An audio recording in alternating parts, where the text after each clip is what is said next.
Estamos aqui hoje para celebrar a cultura, aqui precisamente no 8º Encontro de Escritores Lusófonos, promovido aqui pela Câmara Municipal de Odivelas, o espaço da Biblioteca Municipal de Ondinhos. Estamos aqui com 3 senhoras da cultura e que vamos falar de um tema muito interessante, que são as bibliotecas como aeroportos, são lugares de viagem. A Raquel Ochoa é uma escritora, a Sandra Barão Nobre, biblioterapeuta, e a de leitura 2017. Precisamente deste encontro. Então vamos diretamente ao trabalho, não é? Começo pela Raquel Ochoa. Raquel ganhou o prémio literário Revelação Agostina Bessa Luís em 2009, pratica diversos géneros literários, romance, crónica de viagem, biografia, com especial interesse no encontro de culturas ao longo da história. Tem várias obras já publicadas, um rol de obras, muito interessante, e tem um blog, raquelochoa.blogspot.com, e as obras já publicadas, A Casa Comboio, romance histórico, Mar Humano, romance histórico, As Noivas do Sultão, romance histórico, A Infanta Rebelde, biografia da Infanta Dona Maria Adelaide de Bragança, À Vista, A Viagem, romance, crónica de viagens, O Vento dos Outros, crónica de viagens também à América do Sul, Bana, Uma Vida a Cantar Cabo Verde, A Biografia do Cantor, Pés na Terra, crónicas de viagem. Bem, a Raquel anda a viajar muito por este mundo literário, por toda a parte do mundo. Então digo uma coisa, o tema hoje centra-se precisamente nas bibliotecas, que são como aeroportos. Para quem não viaja, o que é que sugere? Que vão às bibliotecas e que leiam e podem lá encontrar o mundo? O que é que tem a dizer? Não diria melhor. De facto, este tema é fascinante. É um tema que eu, se por um lado me debrucei a preparar, por outro, tinha imensa vontade de falar sobre ele sem tempo. Mas é verdade que as viagens são poesia e movimento. E nós vamos pela viagem fora sempre à espera de encontrar a inspiração. Da inspiração de a captar para depois a comunicar, para depois, no meu caso, escrever sobre ela. Também temos de perceber que a inspiração é uma vadia, não está sempre no mesmo sítio, a inspiração está sempre a fugir-nos e temos de estar muito atentos para captar a inspiração que nos vem da viagem. Ora, eu, por causa deste tema e por causa de escrever tanto sobre viagens, mas não só, escrevo também romances históricos e interesso-me muito pela história dos livros. Estive a pensar um pouco sobre os paralelos que se podem fazer entre ler e viajar e cheguei a uma conclusão muito simples, é que são irmãos. Não são irmãos gêmeos, são dois irmãos Se complementam, não é? Muito amigos, andam sempre juntos. Dividi-los para cada um ir dormir na sua cama à noite é difícil, porque eles querem estar sempre juntos. Ler e viajar são duas formas de nós, obviamente, nos apropriarmos do conhecimento. O conhecimento e a base do conhecimento tem a ver com nós sabermos onde estamos, porque ao sabermos onde estamos, sabemos melhor quem somos. E a leitura tem esse lado. E, por exemplo, quantas vezes eu tive a sensação de, num dia de viagem, por ser um dia tão intenso, eu ter vivido um século inteiro. É uma coisa...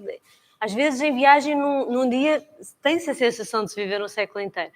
E nós temos essa sensação ao ler um livro. Quando agarramos... Por exemplo, estou a ler o Samarcanda, do Amin Maalouf.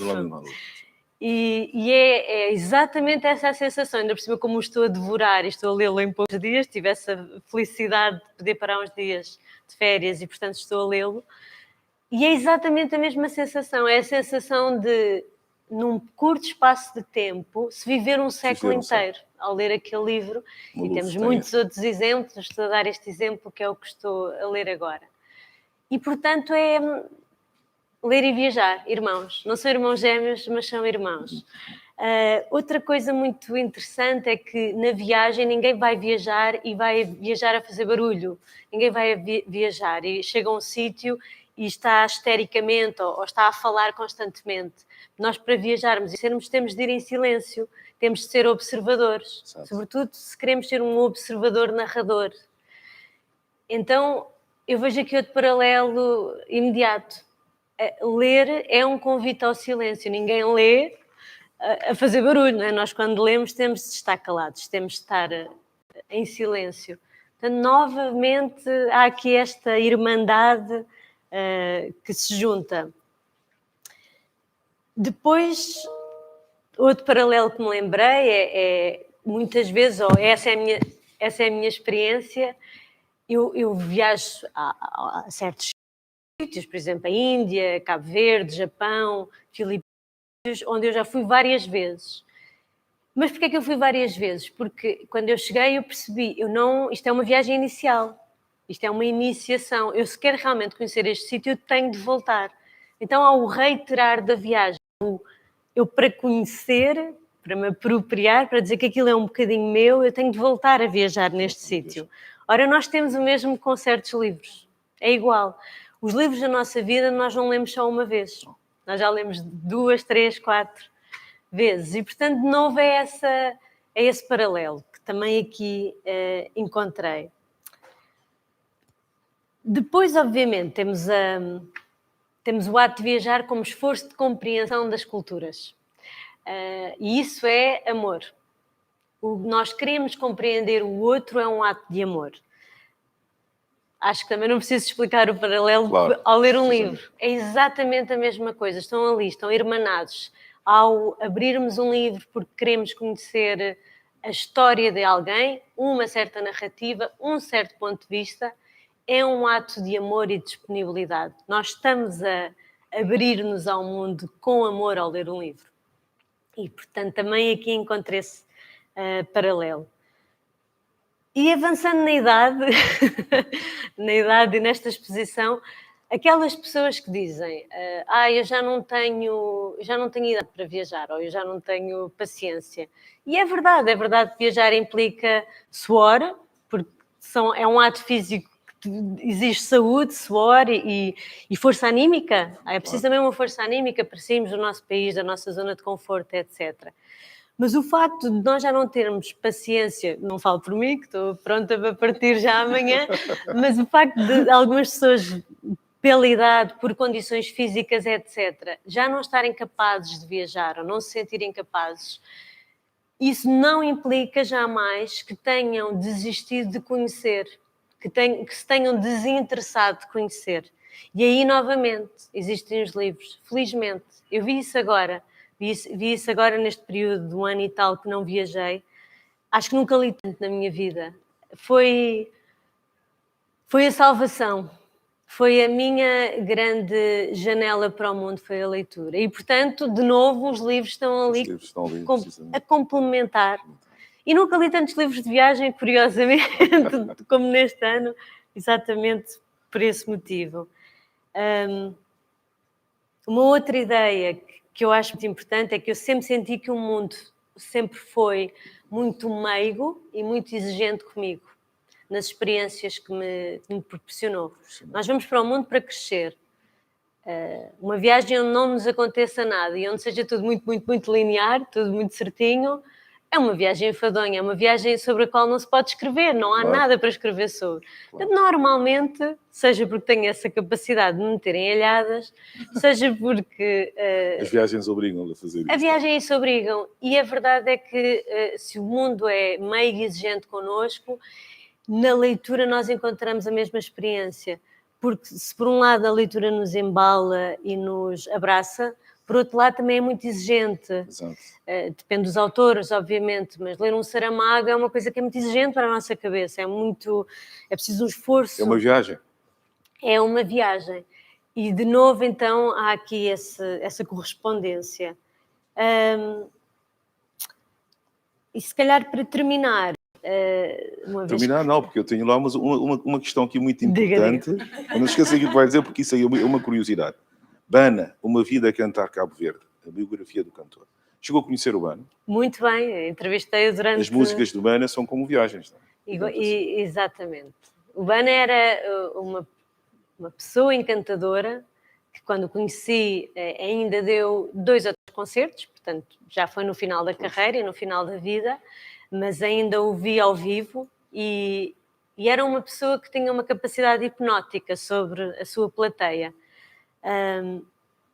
Viu-a cantar sentado, portanto já com algum esforço, mas o carisma e o que ele fazia à voz e o que transportava para os cabo-verdianos, para a diáspora e para os amantes de Cabo Verde, que são muitos, porque Cabo Verde de facto é um sítio encantador, é um sítio que nos põe na nossa melhor humanidade, porque foi isso que aconteceu em Cabo Verde. De um início extremamente difícil, como é o início da escravatura e o interposto de escravos que os portugueses lá criaram, criou-se uma cultura cheia de benevolência, cheia de música e cheia de amizade para darem uns aos outros. Portanto, o laboratório que se criou em Cabo Verde, como experiência humana, é um exemplo de superação e de como o ser humano consegue, de uma coisa horrorosa, criar uma coisa bela. E, portanto, Bana transportava isso tudo na voz. E nas mornas que ele cantava, e nas coladeiras, e toda a sua expressão musical. Fantástico. Já voltamos a si, Raquel. Sandra Barão Nobre. Sandra. Sim. Sandra é cidadã portuguesa, nasceu em França em 1972, regressa a Portugal com a família em 1980 e vive em Portimão do Algarve. Portanto, até o fim dos estudos secundários, digamos assim. Mas agora não vive no Algarve. Agora já vive cá? Vivi em Lisboa enquanto fui estudante universitária nos meus primeiros anos de trabalho, mas depois saí do país e no regresso fui para a zona do Porto, onde estou até hoje. Está sempre a viajar também. Sim. Em 1995 licencia-se em Relações Internacionais pelo Instituto Superior de Ciências Sociais e Políticas.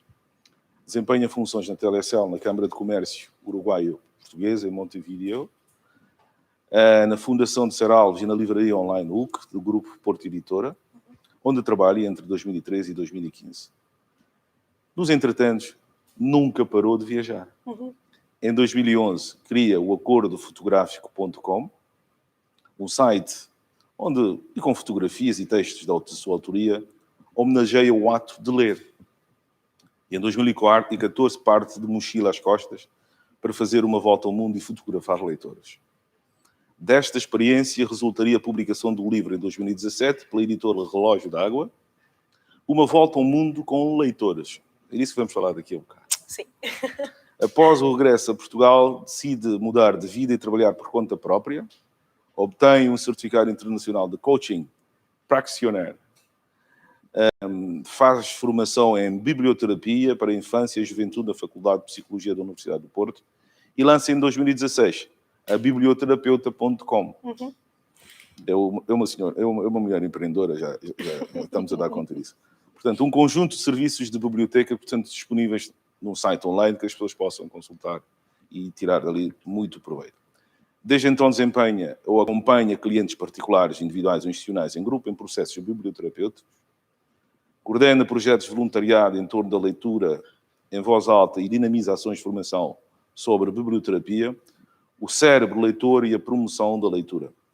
Estas atividades permitiram-lhe contactar e formar milhares de pessoas nos últimos 5 anos. Não para de viajar, não pensa parar de viajar sequer, ler e escrever. Aprender continuamente é o seu maior estímulo. Bom, estamos aqui a falar de uma fantástica empreendedora na área de tudo que tem a ver com a leitura, com a biblioteca. Fala-nos um bocadinho das experiências que teve quando começou a implementar esses processos de biblioterapia, por exemplo, o acordofotográfico.com, e como é que isso pode se casar com aquilo que nós falamos na literatura de viagens.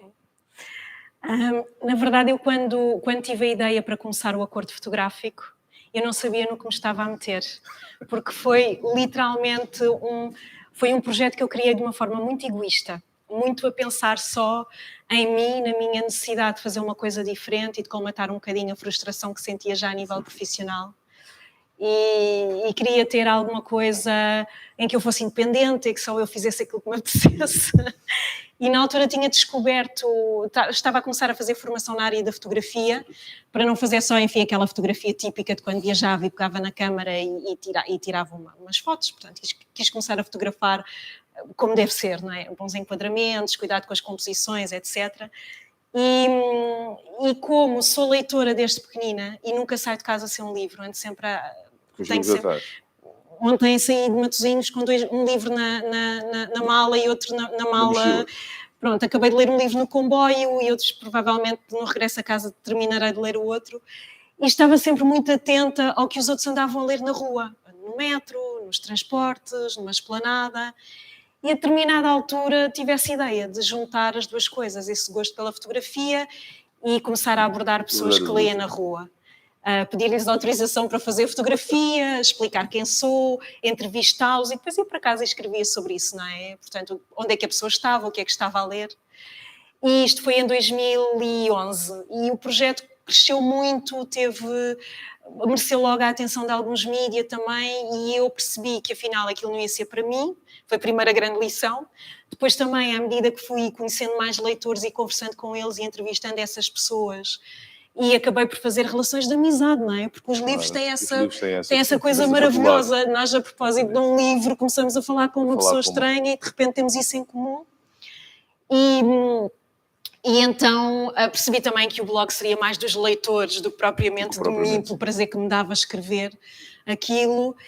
E depois, a determinada altura, enfim, eu já tinha esta ideia de um dia fazer uma longa viagem, de pôr uma mochila às costas e de ir um bocado a pensar mais no ir e não tanto no voltar, porque nós quando vamos de férias por 2 semanas ou 1 semana, a data de regresso está sempre muito em cima de nós, não é?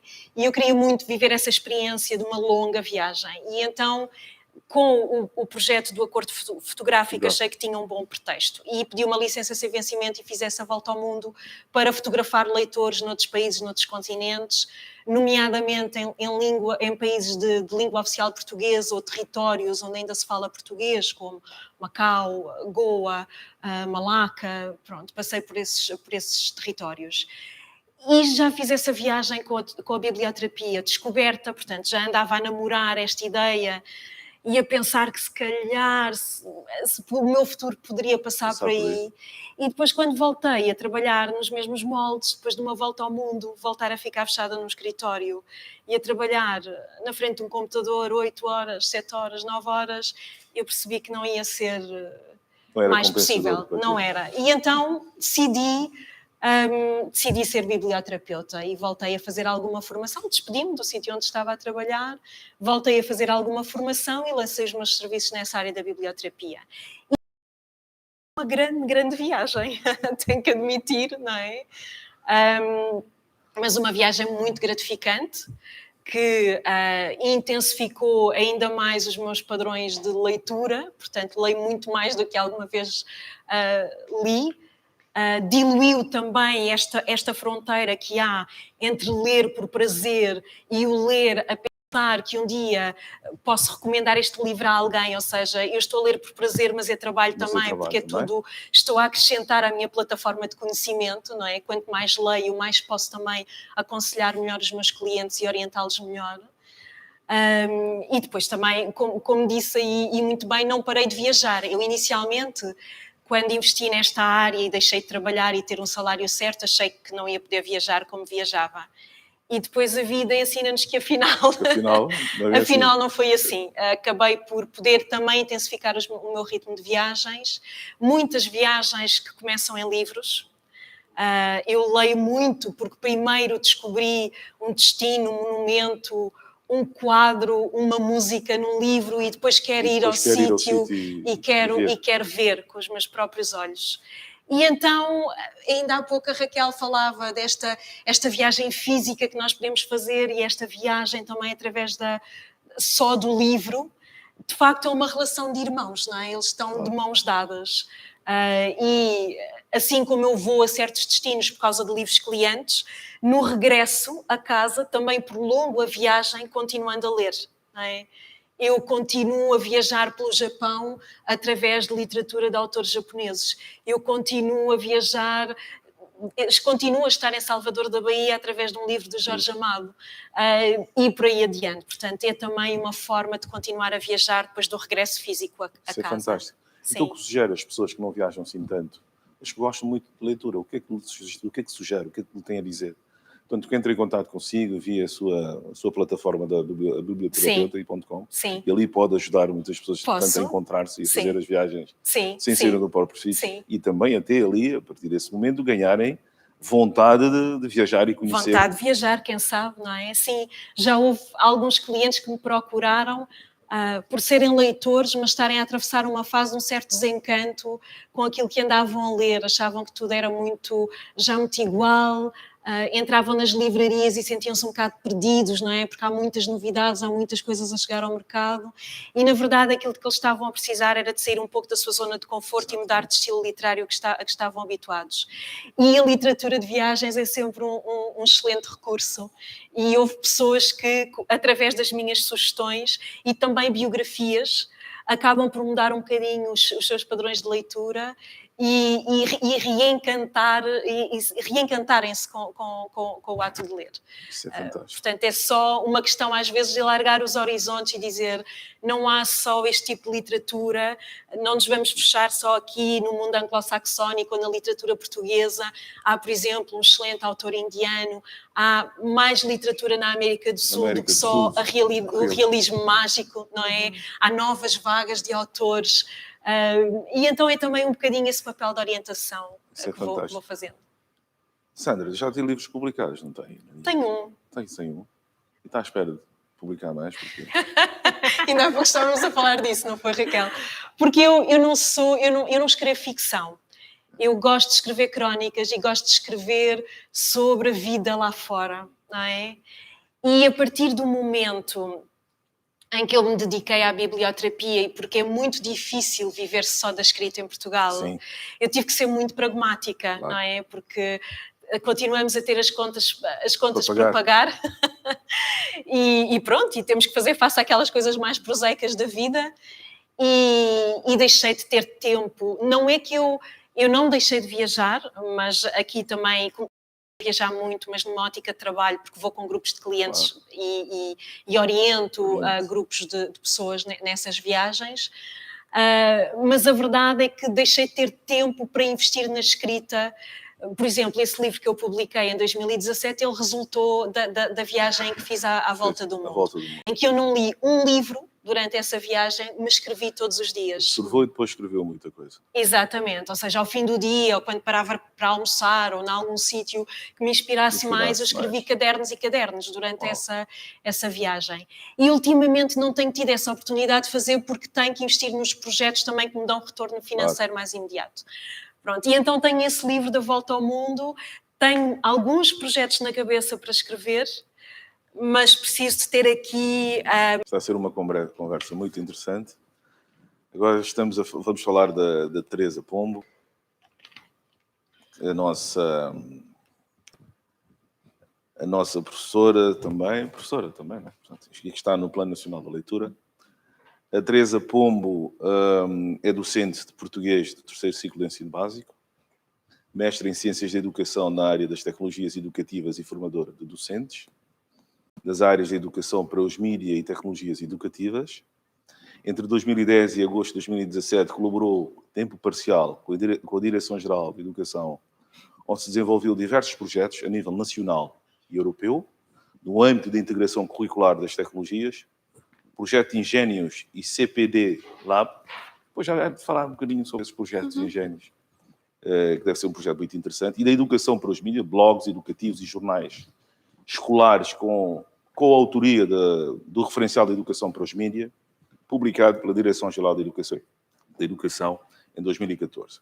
Em 2008 e o início de 2018, desenvolveu a título pessoal o projeto de viagens literárias, que é o tema que temos vindo a discutir nos 2 últimos dias aqui do trabalho, do 8º Encontro de Escritores Lusófonos, cujo principal objetivo é providenciar aos professores apoio e desenvolvimento profissional sobre o uso de recursos educativos digitais criados com ferramentas Google, Google Art, Google Menu Maps, Google Tool Builder, Google Drive e YouTube.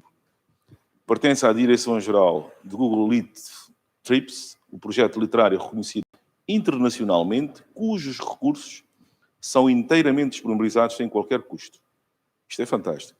Este projeto foi nomeado pela Asia Society, como um dos vencedores do Goldman Sachs Foundation Prize for Excellence in International Education em 2018 e em 2010 pelo Tech Museum of Innovation como os vencedores da Microsoft Education Award for Technology Benefiting Humanity.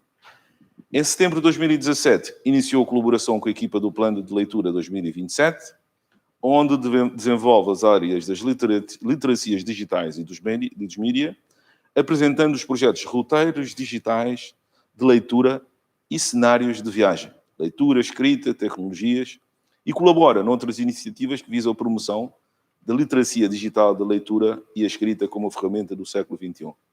Teresa, uau! Bom, quem se pode queixar que não tem tempo para comprar o livro, que não pode ter acesso ao livro? Portanto, tem aqui várias ferramentas criadas, né? Portanto, para se consultar via online os livros, etc. Portanto, a área onde tem sido a desenvolver. Teresa, fala-nos um bocadinho de todo esse projeto e a sua ligação com aquilo que nós entendemos ser a importância que a literacia, neste caso, e virado para uma componente digital, como é que isso pode ser benéfico precisamente para as sociedades e para os leitores neste mundo moderno que nós temos. Obrigada. E agora que estamos na transformação digital, não é? Obrigada. Eu queria agradecer, de facto, à Câmara de Odivelas este convite, este desafio. Acho que há coincidências felizes e este projeto que eu finalmente este ano consegui... este projeto, eu vou-lhe contar a história do projeto, mas este projeto basicamente é o transformar de um hobby na maior parte do meu trabalho. Por isso é uma felicidade enorme e eu aproveito e agradeço ao Plano Nacional de Leitura por me dar essa felicidade. E queria também dizer que é um prazer estar com a Raquel, que fiquei com vontade de levar o sorriso, quando for possível, levar o sorriso e o brilho dos olhos da Raquel para os meus alunos, que é uma turma de resistentes da leitura. Aceito o convite. Porque acompanho o trabalho da Raquel e é um prazer enorme estar aqui. E a mesma coisa, ou seja, pensar que pode existir uma coisa como terapia feita com livros é o ideal de felicidade para quem é leitor. E acho fantástico e já conheci o Acordo Fotográfico, que sou fã também. Obrigada. Obrigada. Bom, então eu basicamente venho contar a história, o que significa que tenho que chegar ao fim desta história e ela vai ficar depois disponível para quem está a acompanhar-nos do outro lado, numa ligação muito rapidamente. E eu acho que é uma história feliz também, da mesma forma que esta frase que está no programa do evento, a frase do Walter Ugumem.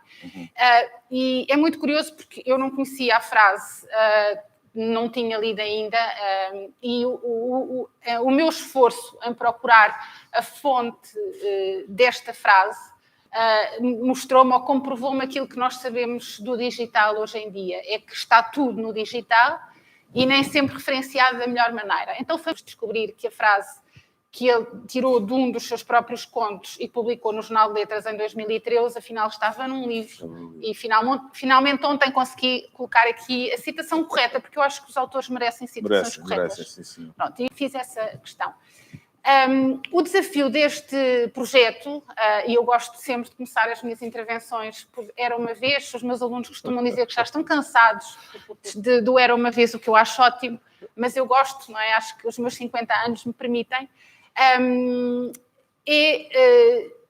Tem muito a ver com esta questão que eu estava a sublinhar de, hoje em dia, cerca de 95% de toda a informação mundial existir em formato digital. E como se reparem que a Sandra, só tínhamos ainda falado dos livros da Raquel, falámos do blog da Sandra e agora falamos de como é que eu trago, ou como é que eu posso trazer, como é que o Plano Nacional de Leitura, através do meu trabalho, pode trazer os livros para o digital, muito na questão de também conquistar os leitores. E eu, como professora, obviamente que estou muito habituada a falar em termos de educação e dos resistentes da leitura, daqueles leitores que se perdem ali na entrada dos 10, 11 anos, mas também dos leitores que se ganham aos 14 e aos 15, que eu, em mais de 25 anos de ensino, tenho conseguido ganhar muitos leitores e adultos também. Podemos tornar-nos leitores em qualquer momento da nossa vida. Depois, o simples facto também de equipamentos digitais e da internet fazerem parte da vida de cada um de nós, e já não conseguimos fugir a isso, não é? Pelo contrário, como o trabalho da Sandra mostra, conseguimos tirar partido disso de uma forma muito rica, não é? Basicamente, o livro e o digital, afinal, não são nem mundos separados, nem mundos inconciliáveis, E em 2008, ou seja, já vai para 13 anos, eu tive a felicidade de descobrir o trabalho de um educador norte-americano que estava a reformar-se, o Jerome Berg. Eu tenho depois ali a ligação, quem quiser pode clicar e ver na apresentação um vídeo que ele gosta de fazer para as pessoas portuguesas, e comecei um projeto que era um hobby, que era o projeto de viagens literárias. Eu chamava-lhe um hobby porque há pessoas que fazem ponto cruz, eu fazia recursos digitais para os meus alunos. Como sempre me interessou muito a questão da formação de professores, é outro dos meus lugares felizes, é estar com colegas professores, descobri. E ele desenvolveu-se até 2018, a altura em que eu decidi, a convite, o PNL gostou muito do projeto e convidou-me a desenvolvê-lo para o Plano Nacional de Leitura, decidi doar todo o material associado ao projeto para o plano, e é no plano então que eu tenho estado a trabalhar os roteiros digitais de leitura, entre outras coisas. Para quê?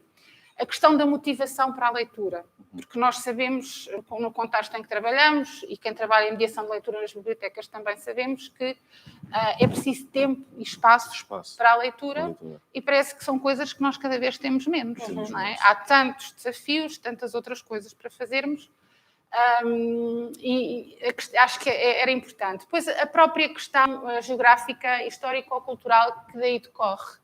Quer dizer, nós começámos precisamente por aí, não é? Ler um livro é viajar, sem dúvida nenhuma, e é uma forma de nós conhecermos o mundo quando nem sempre temos a felicidade que eu invejo na Raquel, não é? Depois, nas escolas, a questão dos equipamentos e acessos, vemos que foi muito fácil o computador e ligar-me. A questão da inovação dos processos pedagógicos, porque nós não podemos continuar, obviamente, a aprender da mesma forma que aprendemos quando tínhamos a idade, não é? Pronto, muito rapidamente, a parte técnica depois vai ficar disponível, mas para nós o potencial das ferramentas Google é enorme, porque elas são livres e gratuitas, a utilização é relativamente fácil e intuitiva. Para as escolas é um ambiente de navegação seguro e funciona em múltiplas plataformas, ou seja, os roteiros que eu vou mostrar um bocadinho, depois se eu estiver a estender o meu tempo, porque é muito fácil perdermos num roteiro digital, digam-me, eles são rapidamente acessíveis no móvel. Se instalarmos a aplicação, é uma maravilha. Com certeza que vamos instalar isso tudo. Sim, acho que vão ficar com muita curiosidade. Com muita curiosidade. Aliás, eu acabei, antes ainda de começar o evento, de combinar com as nossas técnicas aqui da biblioteca, que a exposição que está lá fora vai ser daqui a uns meses um roteiro digital de leitura. Uau. Ou seja, é muito fácil eu tirar aquela da parede, está muito bem na parede, está excelente, mas podê-la dar a ler ao mundo inteiro. E já combinámos e vamos avançar com esse trabalho. Bom, há pouco na apresentação as ferramentas já foram mencionadas, são várias, não é o mais importante daquilo que aparecem na apresentação, mas não é de facto o mais importante. A ferramenta original era uma ferramenta que estava instalada no nosso computador. A ferramenta que nós estamos a privilegiar agora no Plano Nacional de Leitura é precisamente uma que funciona muito bem na mão dos alunos nos telemóveis, que são equipamentos que grande parte dos alunos já têm e que eu gosto muito. Camões era numa... Desculpem, não me estou a comparar a Camões, mas eu acho que conseguem perceber a metáfora. Numa dos roteiros. A inovação tem precisamente a ver com a melhoria da qualidade das imagens, o aumento do 3D, a incorporação de recursos educativos dos muitos que já estão disponíveis na internet. Ela acaba por reunir as melhores características das ferramentas anteriores. Pronto, só para terem uma ideia, são as duas aplicações, para Android e para iOS. Bom, nesta altura já estão com muita vontade de conhecer um roteiro de leitura. Este slide aqui mostra só, digamos, o aspecto do ecrã inicial, o que é que nós podemos fazer. O facto também de, em termos, sobretudo nas escolas, mas eu acho que se calhar este trabalho também pode acontecer em termos de mediação das bibliotecas, a possibilidade de integrarmos muitas outras ferramentas digitais e os trabalhos que os meus formandos professores têm feito, eu até agora ainda não tive ter também outras profissões em diálogo, fazem atividades extraordinárias e interativas como ferramentas gratuitas que os alunos gostam muito. O feedback dos alunos tem sido fantástico, nomeadamente em termos de criação de narrativas também e de desenvolvimento de escrita criativa. O que é afinal um roteiro de leitura? É um recurso educativo digital. Eu quis colocar aqui o educativo entre parênteses para não ficarmos muito agarrados a esta questão da educação formal e das escolas, não é? Que a partir da localização geográfica vai permitir ao leitor acompanhar a leitura com referência aos espaços descritos da obra. Ou seja, basicamente viajamos através dos livros, mas conseguimos ver os locais de que a obra fala e conhecer essa cultura. Este primeiro exemplo, eu não vou clicar este, porque há outros que eu acho que acharam mais interessantes, mas, por exemplo, foi feita por uma aluna de 12 anos, a partir da leitura que ela tinha feito, O Cavaleiro da Dinamarca, da Sofia de Melbreiner Andersen. Há procedimentos que são comuns, pelo menos eu tenho observado isso e também tenho dado essas técnicas, apesar das ferramentas serem distintas. Nós começamos sempre, obviamente, com a procura de citações da obra que referem a esses espaços, mas há roteiros que têm a criatividade de conseguir trabalhar a questão geográfica e cultural em obras que não têm necessariamente viagens associadas. Por exemplo, a Abóbada do Alexandre Herculano, e nós pensamos sempre Alexandre Herculano, como é que é possível ainda é lido e é trabalhado de uma forma extraordinária com o estudo da contextualização do Mosteiro da Batalha por um conjunto de professores de terceiro ciclo muito interessante. Bom. O ideal é um ideal que não estava nas primeiras experiências das viagens literárias, mas que já está agora nestes últimos recursos que podem consultar no portal do Plano Nacional de Leitura, é precisamente que aquele recurso inclua tarefas de questionamento e de leitura aprofundada e que conduzam ao envolvimento progressivo do leitor numa leitura que traga significado. Porque nós muitas vezes pensamos porque é que os nossos adolescentes leem tão pouco. Porque a leitura é difícil. A leitura não é fácil. Não, se eu não entendo o que estou a ler, que motivação tenho eu para a leitura?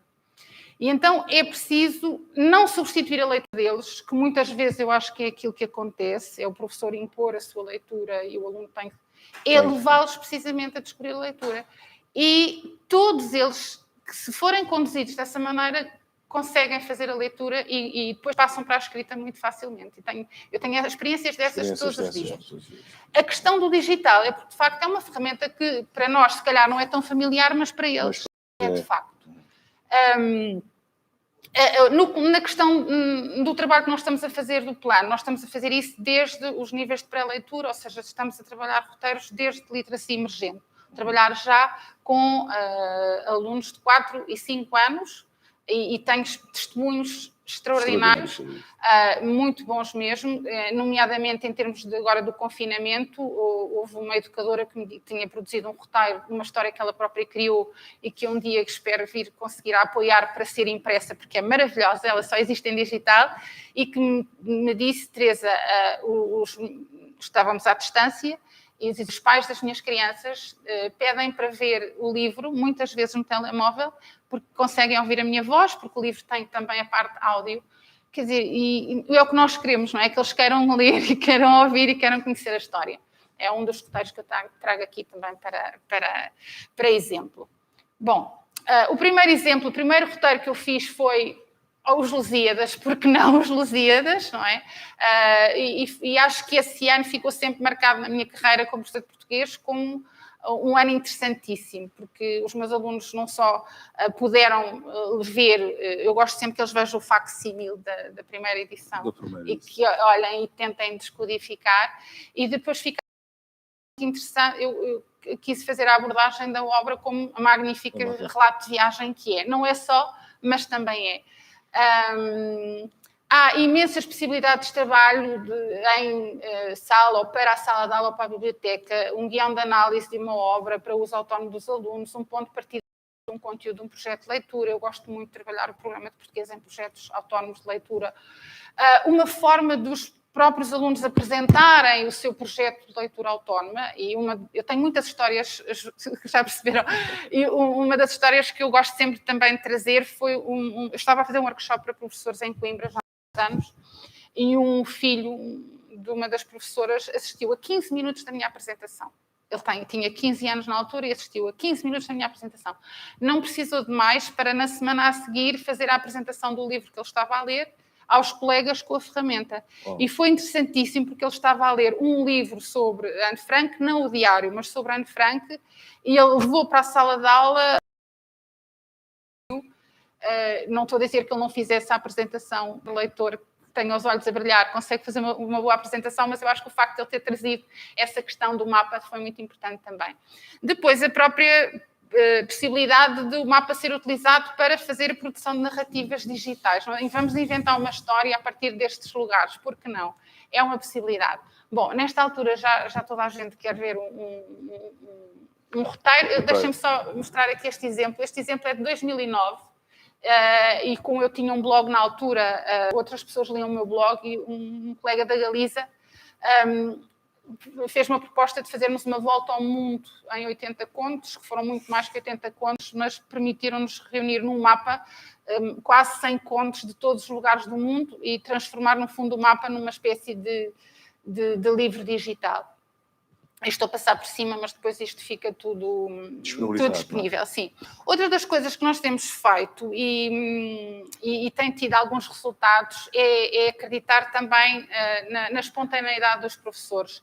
Nós disponibilizamos tutoriais que estão acessíveis livremente, o que significa que pessoas que não consigam fazer logo a formação comigo podem, através dos tutoriais, construir recursos e depois enviá-los. Recebemos há pouco tempo uma viagem pela poesia de todo o mundo, feita por todos os alunos daquela escola, o que é muito, muito interessante. Este guião que aqui está, nós associamos os roteiros a um guião pedagógico para que outras pessoas possam utilizar aqueles roteiros em sala de aula. O professor A produz, mas partilha, o professor B pode utilizar. É um roteiro que está a nascer agora num agrupamento de escolas em Coimbra, feito com um conjunto de alunos com necessidades educativas especiais, precisamente sobre literatura lusófona. Ainda só temos o guião, mas está a nascer o roteiro e ele vai ter fecheiros áudio com os alunos a ler e nos locais, obviamente, dos poetas e dos autores. Este foi um exemplo que nós fizemos em 2018, para a Semana da Leitura. Convidámos quem quisesse, do mundo inteiro, de Portugal, do mundo inteiro, que partilhasse um excerto de um livro que gostasse. E depois mais de 100 leituras num mapa, onde nós podemos ouvir as leituras e conhecer os textos. E acho que é uma forma também de chegar aos livros. E eu acho que parecia-me que a melhor forma de conhecermos o conceito, para mim foi... Deixa-me só aqui este, para não estarem dois abertos. Foi fazer um roteiro digital só para a apresentação dos autores que estavam no programa deste evento. E eu escolhi só os nomes que tinham a palavra escritor à frente. Peço desculpa, não pus todos, foi feito agora esta semana. Mas reparem, conseguimos muito rapidamente perceber quem são, ainda à procura da informação que está, obviamente, na internet, e acho que é uma boa forma de eu contar aos meus alunos o que é que eu estive a fazer este sábado e mostrar-lhes estes autores. Estão aqui todos. Eu só queria andar para a frente, para pelo menos chegar à Raquel, que também está aqui, e acho que é uma boa forma. Os meus alunos costumam fazer isto quando começamos um projeto de leitura. Eu gosto de fazer com os poetas, eles primeiro conhecerem o conjunto de poetas que nós vamos estudar naquele ano, e eles fazem, e depois colaboram todos na edição do mapa e fazem produção escrita, e é muito interessante. Bom, mas temos mais, e eu também não quero estar a roubar-vos muito tempo de a conversa.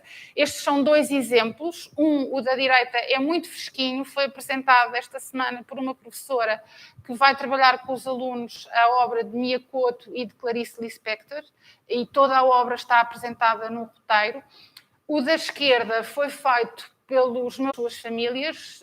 Na turma que eu tenho este ano, tenho 3 famílias de origem brasileira, e o convite foi que eles descobrissem, a propósito do Dia Mundial da Língua Portuguesa, comemoramos a 5 de maio, uma história tradicional ou uma lenda da região, de todo o país e também do Brasil, e leram com os pais essa história, e é possível consultar também e conhecer os locais de onde vêm as famílias. E resulta muito bem. E neste slide nós podemos ver 3, é um mini site, o projeto significa que tem várias páginas associadas. A apresentação, depois temos 3 tipos de roteiros, conforme as ferramentas. Neste momento já são 50, totalmente gratuito, defender o trabalho criativo dos professores. Mas todos, eu, por exemplo, para a semana interessa-me trabalhar uma das obras que aqui está, e posso utilizar o roteiro que aqui está e posso readaptá-lo, posso seguir também as instruções do guião pedagógico. Temos feito alguns workshops, não tantos, porque a pandemia também tem... Quer dizer, embora a minha formação seja toda à distância e funciona muito bem, mas o projeto também este ano está a começar com mais força e fazemos também a partilha e a disseminação nas redes digitais. O Plano Nacional de Leitura tem um catálogo, mas não é obrigatório que os trabalhos feitos na formação pelos professores sejam de obras que estejam no catálogo, não é? Porque há muito boa literatura que não está ainda no catálogo do Plano Nacional de Leitura. E estes são 4 exemplos. Qual é que hei de escolher para vos mostrar?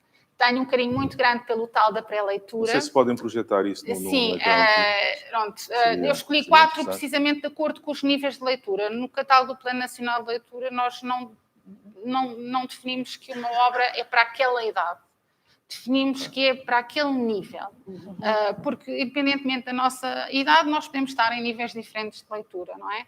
O primeiro foi feito para o pré-escolar, o segundo para alunos do primeiro ciclo de leitura inicial, o terceiro já para o segundo e terceiro ciclo de leitura mediana, sobre uma obra do Onjaki, e o último para alunos do secundário, que faz uma viagem fantástica em Lisboa, a propósito da cena dos Maias em Lisboa. Vou só mostrar o primeiro e o terceiro. Resultou num livro digital e foi feito para crianças dos 4 aos 5 anos pela sua educadora, que aprendeu a fazer também um livro digital. Com a felicidade de a filha da educadora ser artista plástica, por isso resultou esta coisa belíssima que vão ver. Eu não sei se o som vai passar do computador, mas as crianças podem ouvir a história. O tal livro que eu falava a ler quando estavam em casa sem acesso à educadora. Vou só fechar para não consumir aqui muita rede.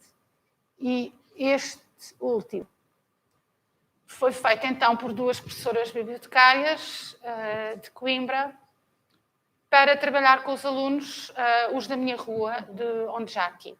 Pronto, e completamente autónoma, ou seja, o aluno pode ter o livro, não é? E ter o telemóvel e explorá-lo.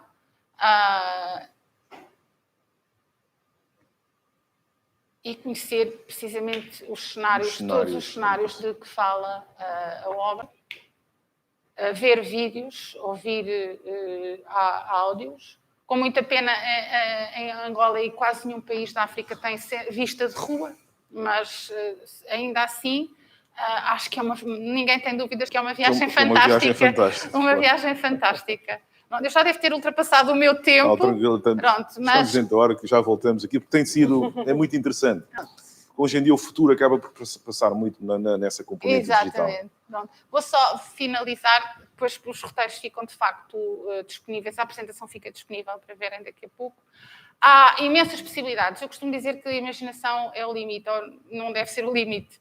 Podemos fazer um mapa da história, um mapa de efeitos, por exemplo, que lugares é que influenciaram a narrativa, um mapa guia de leitura, sobretudo para a leitura ainda inicial, que vai ajudando o leitor.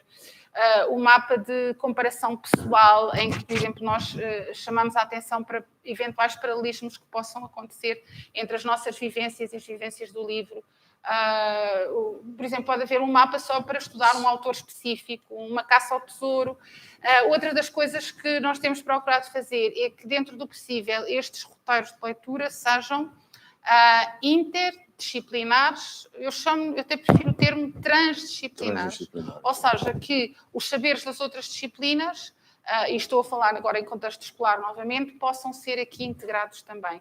E temos experiências fantásticas nos 50 roteiros que já estamos que já publicámos até agora, experiências mesmo muito, muito interessantes e que eu gostaria de, obviamente, ver replicadas. E pronto, o resto da minha apresentação dá só aqui algumas dicas para quem estiver a ver-nos do outro lado e quiser explorar, e sublinho a questão dos direitos de autor, porque é uma forma também, ao trabalhar também de levar o aluno a perceber que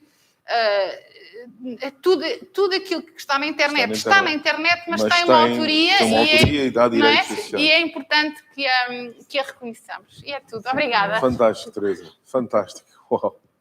Raquel, o que é que achas? Por exemplo, extraordinário. Vocês as duas têm um trabalho extraordinário. Pés na Terra, crónicas de viagem. Como é que nós podemos ligar? Já viu, portanto, com essa componente de digital e dos roteiros de viagens, aquilo que faz com o trabalho que a Teresa desenvolve. Consegue vislumbrar como é que se pode fazer essa ponte e dessas viagens que costuma relatar e costuma fazer num trabalho de roteiro digital? Eu consigo muito bem e sobretudo, foi-nos explicado como é que já é tudo acessível e como é que toda a gente que esteja interessada em fazer esse trabalho também já o consegue fazer. De facto, uma coisa é ter a experiência, outra coisa é narrar a experiência e outra coisa é viver a experiência do outro. Vivenciar essa experiência. Viver a experiência do outro através daquilo que se lê. E na passagem entre a primeira, a segunda e a terceira, às vezes perde-se o interesse, perde-se até o gás, perde-se a força.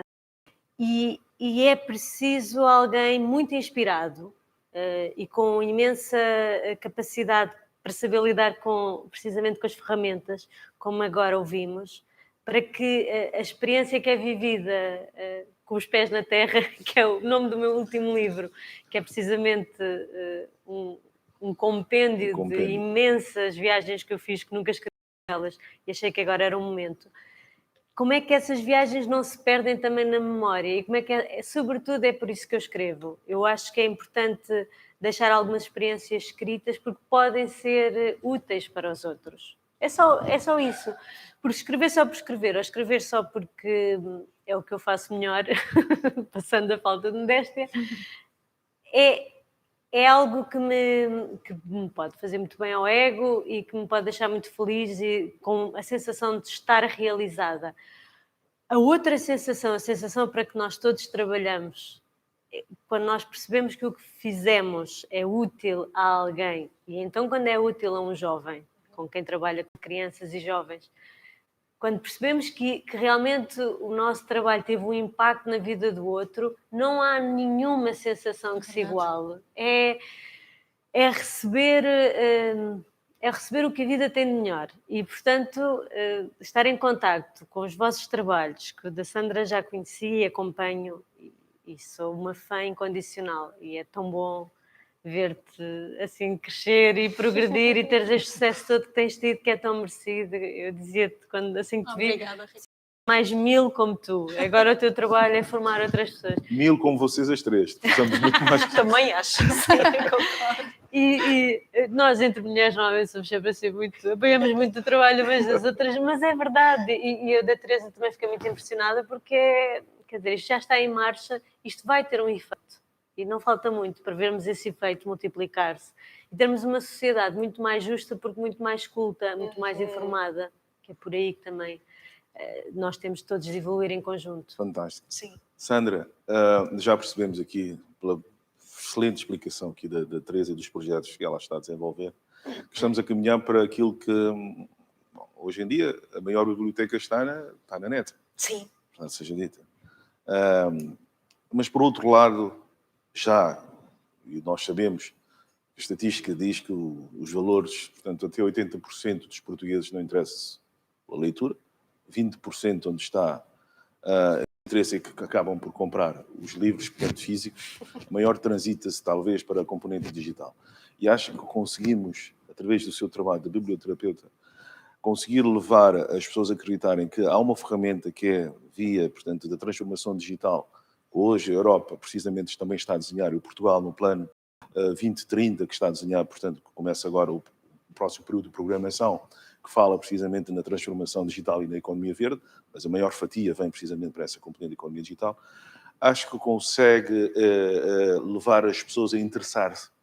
Portanto, pela leitura via digital, portanto, sem, claro, esquecer, porque eu gosto de ter um livro nas mãos para ler, mas também tenho de ter consciência muito clara, se não consigo ter um livro físico, portanto, eu vou, talvez, recursos digitais tentar ler o livro, portanto, existem na Amazon e várias, hoje em dia, que são partilhadas, mas é possível que haja essa transformação e aumentar os hábitos de leitura precisamente nas pessoas, começando desde as crianças, que é aquilo que a Teresa já faz e que também complementar por si. O que é que acha que vai ser o futuro da biblioterapia neste campo aqui?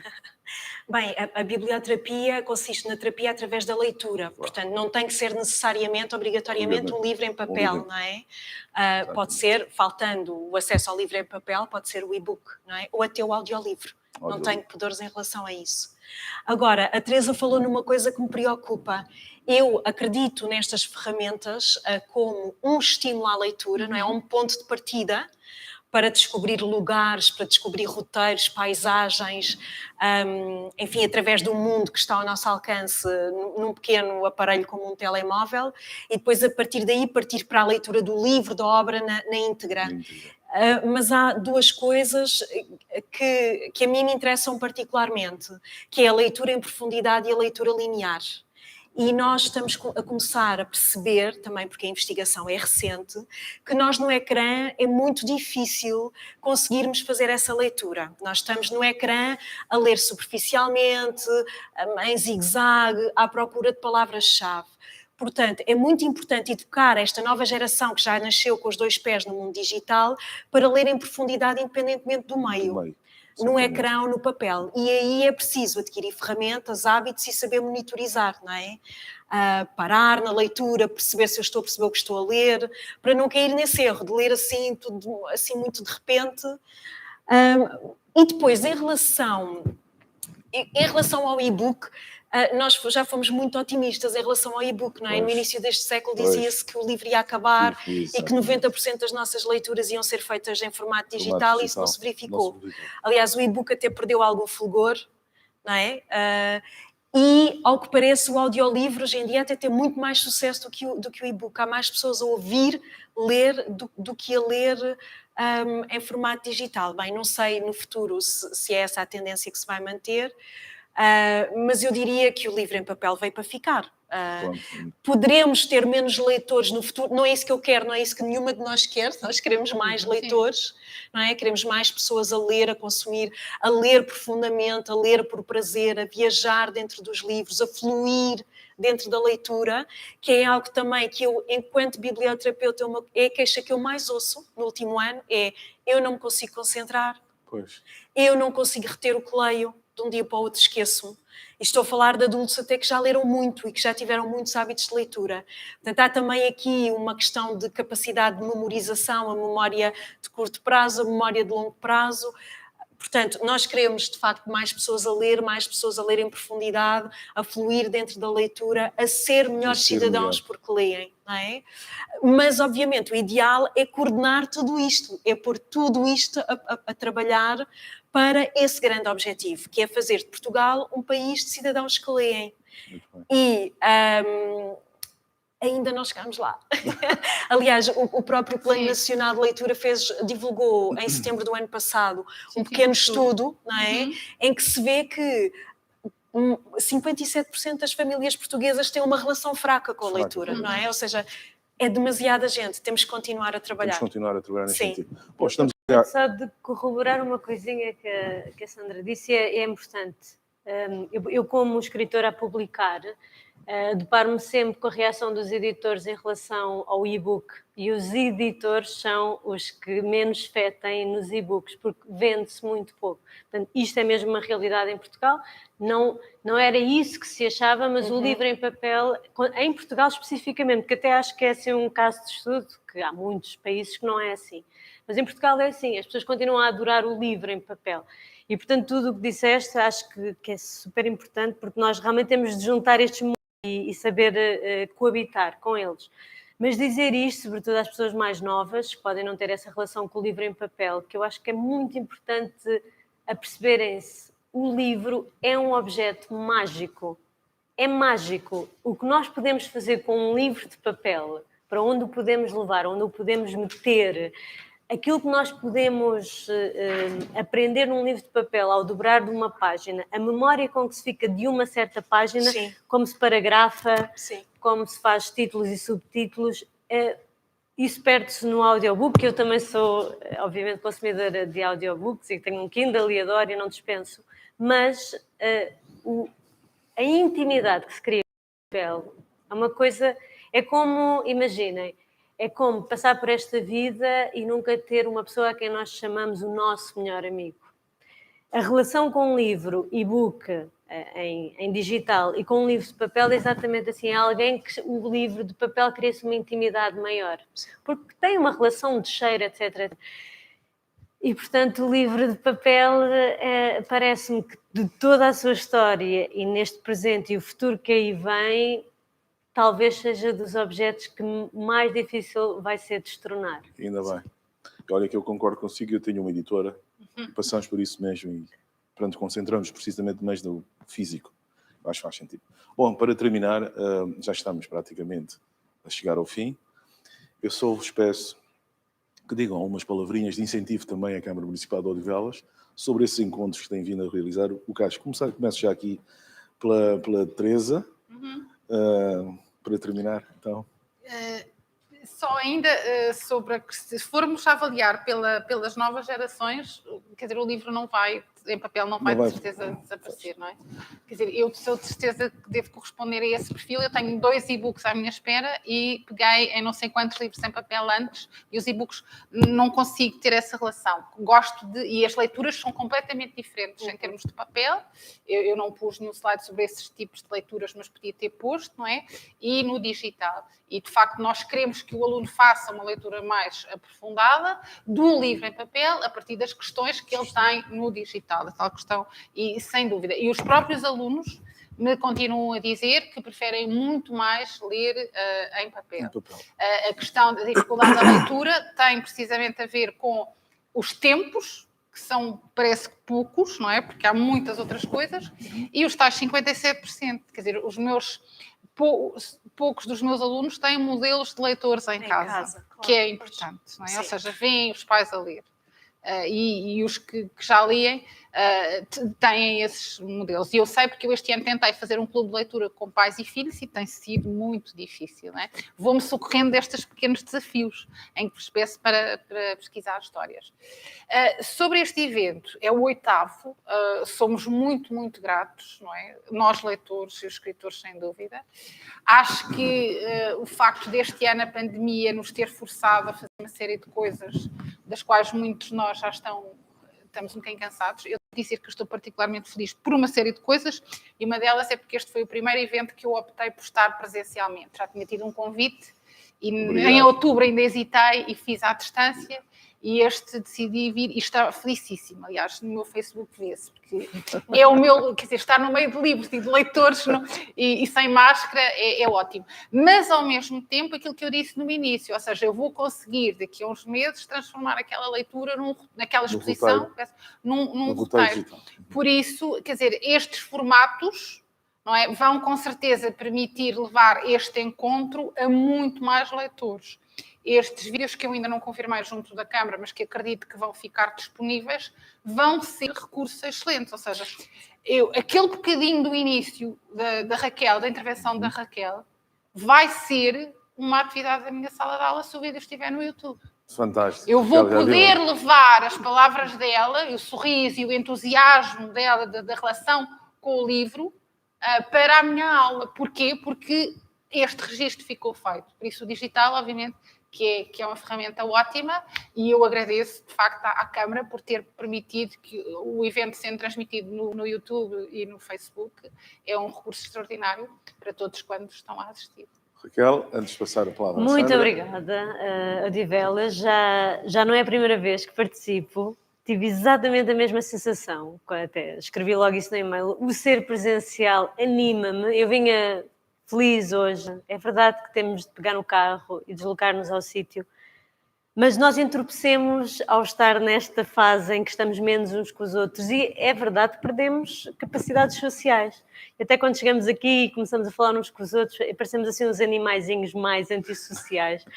Mas nós necessitamos muito disto, de estar uns com os outros, e isto é muito mais importante do que parece à superfície a cultura e falarmos sobre livros e isto que nos apaixona, ler, viajar e construir livros em conjunto, é o que nos torna a todos irmãos. Na verdade, nós temos todos estes pontos em comum. E, portanto, eu só queria acrescentar mais isto, que é, eu digo sempre que a minha casa e a minha família são o meu aeroporto, porque é dali que eu parto e é ali que eu volto. Portanto, essa ideia de casa, essa ideia de que o viajante é uma pessoa, é um andarilho, é um errante e um errante que, quando quer voltar, tem de ter casa, para sentir que a viagem acaba, porque senão também está sempre nessa categoria e nunca dá valor ao saber estar, ao saber viver num sítio. E, portanto, nós também lembrar-vos de uma coisa, nós também somos aeroportos uns dos outros. As pessoas também voltam a nós.